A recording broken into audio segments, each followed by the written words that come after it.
Inventory rising in Reston? Is that a red flag or an opportunity? Let's break down the June real estate data for Reston, Virginia on the Foundation Report. I'm Eric Fafoglia with the Strong Foundations Group of Compass based here in Great Falls, Virginia. I help buyers and sellers here in Reston, Great Falls, McLean make confident decisions using an education-first approach, my 208-step selling process and my 128-step buying process. Let's jump into the numbers.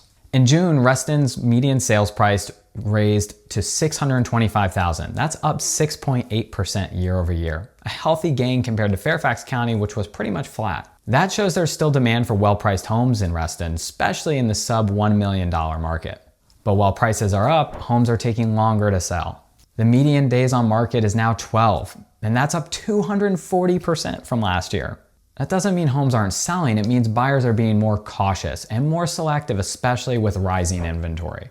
Sellers received 99.3% of their original list price, which is still very strong, but it's down 3% over last year, which means they were getting over 100% of sales price last year. That's a sign that pricing too high out of the gate may result in adjustments needed before they find a buyer. On the inventory front, Reston saw 107 new listings in June, up 19% year over year. Total active homes for sale hit 248. That's a 26% increase year over year, significantly more than the county average. Closed sales came in at 112 homes, which is up 11% year over year, which shows that buyers are still transacting, but they have more to choose from and there's more time to make a decision. The month's supply in Reston is now 2.5 months, up 47% from this time last year. It's close to the county average, but increasing faster. More inventory and slower moving listings could mean buyers have more leverage than we've seen in previous seasons. And as with other markets, new construction sales were minimal, just 2 homes sold on the MLS, which is down 50% from last year.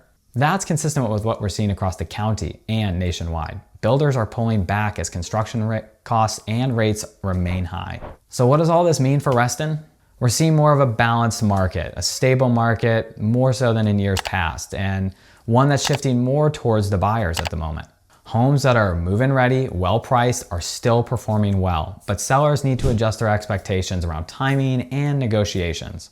That said, a rising month supply doesn't mean a crash, it means more options.